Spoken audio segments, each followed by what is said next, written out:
نے اس بندے کو معاف کر دیا۔ بندے کے دل میں اللہ کا تصور رہے، مغفرت اور بخشش طلب کرنے کا اسے طریقہ آتا ہو، اللہ رب العزت گناہوں کو معاف کرتا رہتا ہے۔ بندہ گناہ کرتا ہے، ایک گناہ لکھا جاتا ہے، توبہ کرتا ہے، اللہ تعالیٰ اس کے گناہ کو معاف کر دیتا ہے، پھر گناہ کرتا ہے، پھر معافی مانگتا ہے، پھر معاف کر دیتا ہے، حتیٰ کہ بندہ گناہ کا ارادہ کرتا ہے تو اللہ تعالیٰ اپنے فرشتوں کو کہتا ہے کہ میرے فرشتوں دیکھو، میرے بندے نے گناہ کی نیت کر لی ہے، ارادہ کر لیا ہے، لیکن اس کے نامہ اعمال میں کوئی چیز لکھنا نہیں، اس کو مہلت دو، دیکھو کہ یہ گناہ کر گزرتا ہے یا نہیں۔ اگر وہ گناہ کر گزرے تو ایک گناہ اس کے نامہ اعمال میں لکھا جاتا ہے، اور اگر چلتے چلتے وقت آنے تک وہ اس سے بچ جاتا ہے، اللہ سے ڈر جاتا ہے، وہ گناہ نہیں کرتا، تو گناہ کرنے کی بجائے اللہ اس کے نامہ اعمال میں ایک نیکی لکھ دیتا ہے کہ میرے بندے نے اپنے آپ کو گناہ سے بچا لیا ہے۔ اس کے برعکس اللہ کی رحمتوں کی آپ وسعتیں دیکھیں، اگر بندہ نیکی کی نیت کرتا ہے، صرف نیت کی کہ میں یہ نیک کام کروں گا، اللہ اپنے فرشتوں کو کہتا ہے کہ اس بندے کے نامہ اعمال میں ایک نیکی تو ابھی لکھ لو، ایک نیکی ابھی لکھ لو، اور اگر یہ کر گزرا تو پھر 10 نیکیاں،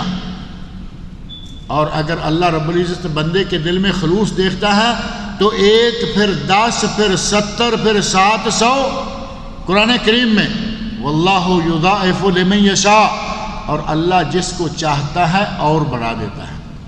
ایک دانے کی مثال دی نا اللہ تعالیٰ نے، جو لوگ اللہ کی راہ میں خرچ کرتے ہیں ان کی مثال کمثل حبہ انبتت منہا 7 سنابل، اس کی مثال ایک دانے کی ہے جس میں سے 7 کونپلیں نکلی، اوپر 7 خوشے لگے، وفی کل سنبلۃ 100 حبہ، ہر خوشے میں 100 دانہ،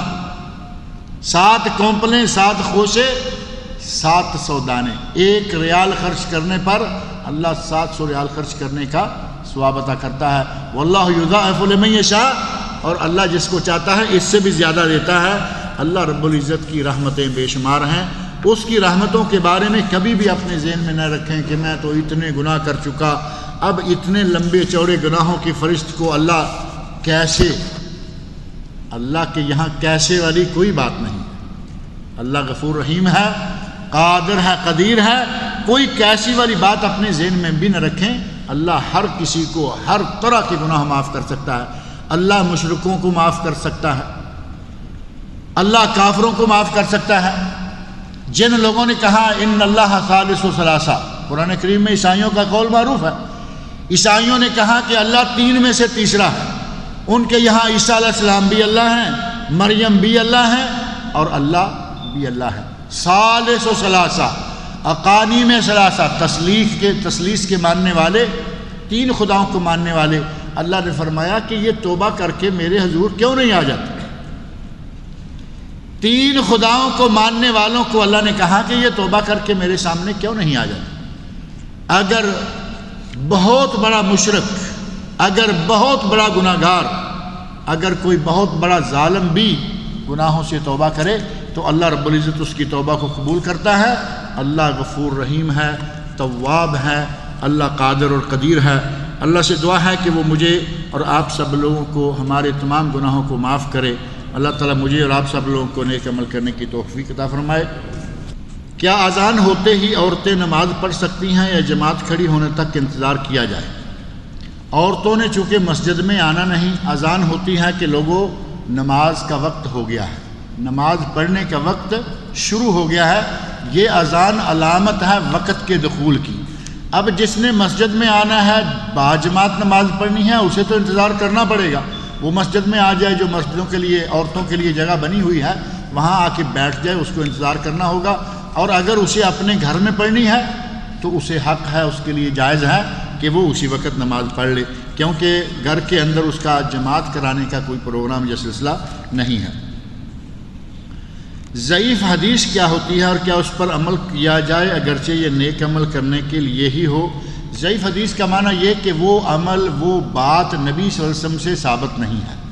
اب جو بات نبی صلی اللہ علیہ وسلم سے ثابت نہیں ہے اسے ہم سنت کیسے کہیں گے؟ جو بات نبی صلی اللہ علیہ وسلم سے ثابت نہیں، جو عمل نبی صلی اللہ علیہ وسلم سے ثابت نہیں اس کو ہم سنت کیسے مانیں گے؟ جب وہ سنت نہیں ہے تو اس کو اپنائیں گے کیسے، اس پہ عمل کیسے کریں گے؟ لہذا علماء کرام میں سے بہت سارے محدثین محققین علماء نے کہا ہے کہ ضعیف حدیث پر عمل کرنا جائز نہیں ہے، کیونکہ اس سے جس عمل کا آپ ثبوت سمجھ رہے ہیں وہ عمل نبی صلی اللہ علیہ وسلم سے ثابت ہی نہیں ہو رہا۔ کیا رکوع پانے سے رکعت مل جاتی ہے؟ اہل علم کی دونوں رائے ہیں۔ بعض نے کہا کہ اگر ایک آدمی آ کے رکوع میں کھڑا ہو، قیام میں کھڑا ہو، اللہ اکبر کہے، ہاتھ باندھے اور پھر رکوع چلا جائے، اسے سورہ فاتحہ پڑھنے کا موقع نہ ملے، تکبیر تحریمہ اور تکبیر انتقال یہ دونوں کہہ کر رکوع کرے تو اس کا رکوع جو ہے وہ اس کو رکعت کا ثواب دے دے گا، کیونکہ وہ کھڑا رہا، اللہ اکبر کہا، پھر اللہ اکبر کہا۔ اور جن لوگوں نے کہا کہ اس کی یہ رکعت نہیں ہوتی، ان کا کہنا ہے کہ اس کا قیام بھی چھوٹ گیا۔ پہلی بات یہ کہ قیام چھوٹا، دوسری بات یہ کہ سورہ فاتحہ چھوٹی، اور سورہ فاتحہ کس طرح چھوٹی؟ نہ پڑھ سکا، نہ سن سکا، نہ اس کے پڑھنے سننے کے برابر کھڑے ہو سکا، یہ ساری چیزیں اس سے چھوٹ گئی، لہٰذا اس کے چاہیے کہ یہ رکعت جو ہے وہ اٹھ کے دوبارہ پڑھ لے۔ کیا ہم پرفیوم لگا سکتے ہیں جس میں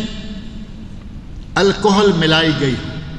الکحل کے بارے میں علماء نے کہا ہے کہ الکحل نجس ہوتی ہے، لہذا جس پرفیوم میں الکحل ملی ہو اسے استعمال نہیں کرنا چاہیے۔ اور وہ پرفیوم جو سپرے ہوتی ہے، سپرے پرفیوم عموماً الکحل والی ہوتی ہے، کیونکہ سنا ہے کہ یہ اس وقت تک سپرے بنتی ہی نہیں جب تک کہ آپ اس میں الکحل نہیں ڈالیں گے، تو الکحل جو ہے اس کو نجس کہا گیا۔ البتہ ایک بات، کچھ عرصہ پہلے سعودی عرب کے جو آج کل مفتی اعظم ہیں علامہ ابن باز رحمۃ اللہ علیہ کی وفات کے بعد، جو شیخ عبدالعزیز آل الشیخ، شیخ عبدالعزیز بن عبداللہ آل الشیخ، پہلے مفتی اعظم کا نام بھی شیخ عبدالعزیز بن عبداللہ ہی تھا، ان کا نام بھی عبدالعزیز بن عبداللہ ہی ہے، لیکن تیسری جگہ یا فیملی جا کے بدلتی ہے، وہ تھے الباز یا بن باز، اور یہ ہیں آل شیخ۔ آل شیخ نے ایک فتویٰ کچھ عرصہ پہلے صادر فرمایا تھا کہ ہم نے بعض لوگوں سے پوچھا ہے جو کہ اس لائن سے تعلق رکھتے ہیں، یعنی چیزیں بنانے وغیرہ کے انڈسٹری وغیرہ سے تعلق رکھنے والے، ان لوگوں سے پوچھا کہ کیا ہے یہ جو الکحل ہے اور اس میں شامل کیا جاتا ہے، تو کہتے ہیں کہ ہمیں انہوں نے بتایا کہ اس الکحل کو ہم عطر میں شامل کر کے اتنے پروسیس سے گزارتے ہیں کہ یہ پھر نجس نہیں رہتا، لہٰذا اگر کوئی استعمال کر لیتا ہے تو وہ اس کی مرضی، ظاہر ہے کہ گنجائش نکل آئی، لیکن میں یہ عرض کروں گا کہ ان کا فتویٰ تقدیر و احترام کے ساتھ اپنی جگہ ٹھیک ہے، فتویٰ دے دیا ہمارے لیے، آپ کے لیے تھوڑی سی گنجائش کی شکل نکل آئی، لیکن اگر تھوڑا سا غور کر کے دیکھیں کہ آدمی پیشاب کی ایک گیلن لے، جانوروں کا لے لے، انسانوں کا لے لے، اسے اب پروسیس میں سے گزارنا شروع کر دے، جو بھی ان کے پروسیس ہو سکتے ہیں، آخر میں یہاں سے لے کے ایک انڈسٹری خبر پار کرنے تک اس کا پروسیس چلتا جا رہا ہے، آخر میں جب پار جا کے ہاف مون کے پاس وہ پانی نکلے گا، کیا ہم میں سے کوئی شخص چاہے گا کہ اس کو ہاتھ لگا لوں یا اس کو پی لوں؟ کسی کا جی چاہے گا؟ جتنے مرضی پروسیس سے گزارے، ہمیں معلوم ہے کہ یہ شراب ہے، یہ پیشاب ہے۔ اسی طرح کا معاملہ الکحل کے بارے میں بھی ہے کہ چونکہ الکحل نجس ہے، پروسیس میں سے گزارتے رہیں، ان میں سے کیا ہوگا؟ ان میں سے مثال کے طور پر بدبو نکل گئی، اس میں سے کوئی اگر اور چیز ہے وہ الگ ہو گئی، صرف خالص سفید پانی کی شکل باقی بچ گئی، لیکن ہمیں معلوم ہے کہ یہ الکحل تھا، ہمیں معلوم ہے کہ یہ تھوڑی دیر پہلے شراب تھا، ہمیں معلوم ہے کہ یہ پہلے پیشاب تھا، اب یہ پاک کیسے ہو جائے گا؟ لہذا اس فتوے پہ عمل کرتے ہوئے اگر کوئی پرفیوم جو سپرے ہے لگانا چاہے لگا لے، ورنہ بہتر یہ ہے کہ جو تیل ہیں خوشبو کے عطریات، وہ تیل لگائیے داڑھی کو، سر کے بالوں کو، مونچھوں کو، کپڑوں کو، رومالوں کو، اور بڑے اچھے اچھے تیل بہت بہترین بھی موجود ہیں۔ کہتے ہیں توبہ نصوح کی تشریح کریں۔ توبہ نصوح کا معنی ہے توبہ خالصہ، توبہ صادقہ، اور توبہ خالصہ توبہ صادقہ کیسے ہوگی؟ یہ موضوع سے ریلیٹڈ چونکہ بات ہے، میں تفصیل تھوڑی سی ذکر کر دوں۔ توبہ تب قبول ہوتی ہے جب اس میں 3 شرطیں پائی جائیں۔ اگر اللہ اور بندے کا معاملہ ہے تو 3 شرطیں پایا جانا ضروری ہے۔ ان میں سے پہلی شرط یہ ہے کہ اس گناہ کو فوراً ترک کر دے، فوراً ترک کر دے۔ دوسری شرط یہ ہے کہ جو کرتا رہا ہے 1 مرتبہ کیا یا 100 مرتبہ کیا اس پر ندامت اور شرمندگی کا اظہار کرے۔ تیسری شرط یہ ہے کہ وہ شخص اس گناہ کو آئندہ اس گناہ کا ارتکاب کرنے کے لیے کبھی سوچنے کی بھی نیت نہ کرے، بلکہ یہ عزم اور ارادہ کر لے کہ آئندہ میں یہ گناہ نہیں کروں گا۔ یہ 3 شرطیں ہیں توبہ کی قبولیت کے لیے اگر یہ گناہ اللہ اور بندے کے مابین ہے۔ نمازوں کا ترک کرنا، یہ کرنا وہ کرنا جن کا تعلق اللہ سے ہے، اور اگر کسی گناہ کا تعلق بندے سے ہے تو اس وقت چوتھی شرط شامل ہو کر یہ شرطیں 4 ہو جائیں۔ اور بندے سے تعلق کس طرح ہوتا ہے؟ کسی کے پیسے مار لیے، اکاؤنٹس میں کام کرتے ہیں، پیسے نکالتے رہے، اسٹور میں کام کرتے ہیں، سامان نکالتے رہے، کہیں کچھ بھی، کسی کو گالی دے دی، کسی کو یہ کر دیا، کسی کو مار دیا، یہ سارے گناہ جن کا تعلق بندوں سے ہے، ان گناہوں کے لیے ضروری ہے کہ چوتھی شرط اگر کیش کسی کا لیا ہے کیش واپس کرو، سامان اٹھایا ہے سامان واپس کرو، گالی دی ہے اس سے معافی مانگو، مارا ہے اس سے معافی مانگے، معذرت کرو۔ اگر یہ نہیں کریں گے تو نبی صلی اللہ علیہ وسلم کی وہ حدیث سامنے رکھیں جس میں نبی صلی اللہ علیہ وسلم فرماتے ہیں یاتی یوم القیامہ، قیامت کے دن ایک آدمی آئے گا، اس کے پاس نیکیوں کا ڈھیر ہوگا، نیکیوں کے انبار لگے ہوئے ہیں، لیکن یاتی قد ضرب ھذا وسفک دم ھذا وشتم ھذا، اس نے اس کو گالی دی ہوگی، اس کو مارا ہوگا، اس کو برا بلا کہا ہوگا، اس کو زد و کوب کیا ہوگا، اور کسی پہ کوئی تہمت، کسی پہ کوئی غیبت، کسی کا کچھ کیا ہوگا۔ اللہ رب العزت اب اس کے نیکیوں میں سے ان کو دینا شروع کرے گا۔ نیکیاں ختم ہو گئیں، اب اللہ رب العزت ان حقداروں کو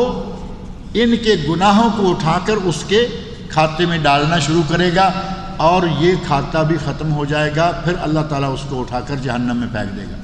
نبی صلی اللہ علیہ وسلم نے صحابہ اکرام سے سوال کیا، جانتے ہو اتدرون من المفلس، جانتے ہو کہ مفلس کون ہوتا ہے؟